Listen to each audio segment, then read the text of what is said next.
ఈ రోజు మేమందరం కలిసి ఇక్కడ చైర్మన్ గారిని కలిసాము, సీతా దయాకర్ రెడ్డి గారు.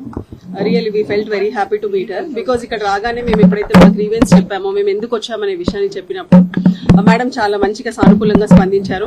And she told that already ఎప్పుడైతే ఈ విషయం తెలిసిందో సండేనే తను వాళ్ళ ఆఫీస్ వాళ్ళందరికీ కూడా చెప్పారంట, ఖచ్చితంగా మండే రోజు స్పెషల్ బెంచ్ పెడదామని. యూజువల్లీ ఇక్కడ ఎవ్రీ వెనస్డే బెంచ్ ఉంటుంది, బట్ మండే వాళ్ళు సుమోటోగా బెంచ్ కండక్ట్ చేశారు, special bench. And already police వాళ్ళకు కూడా సమన్స్ పంపించారంట. సో మేము ఇచ్చిన లెటర్లో కూడా మేము చాలా క్లియర్ గా చెప్పాము, కావాలని చెప్పి పోక్సో చట్టం ప్రకారం ఏదైతే యాక్షన్ తీసుకోవాలో అది ఇప్పటి వరకు తీసుకోలేదు. రాజ్యాంగం మనకి సమానత్వ హక్కు ఇచ్చింది, ప్రతి ఒక్కరికి చట్టం అనేది అందరికీ సమానమే. ఇప్పుడు బండి సంజయ్ కుమార్ కొడుకు అని చెప్పేసి ఆయనకి స్పెషల్ ప్రివిలేజెస్ ఇవ్వాల్సిన అవసరం ఏముంది? ఎందుకు ఎంక్వైరీ లేట్ అవుతుంది? సో అదే కాకుండా అమ్మాయి మీద, మైనర్ బాలిక మీద ఎక్స్ట్రాషన్ కేసు పెట్టారు. ఆ కాపీ కూడా మేము ఇచ్చాము, ఎఫ్ఐఆర్ కాపీ కూడా లోపల సబ్మిట్ చేశాము.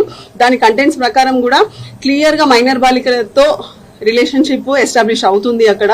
సో ఆ విషయాన్ని కూడా చెప్పాము. కావాలని చెప్పి వాళ్ళని మభ్యపెట్టాలి, భయపెట్టాలనే ఉద్దేశంతో ఇట్లా ఫాల్స్ కేసు వేశారని చెప్పాము.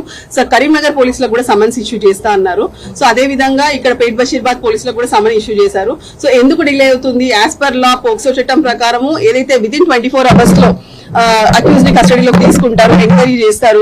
ఆ తర్వాత 161 స్టేట్మెంట్స్ రికార్డ్ చేయాలి, తర్వాత మెజిస్ట్రేట్ గారి ముందు ప్రొడ్యూస్ చేయాలి, 164 స్టేట్మెంట్స్ రికార్డ్ చేయించాలి.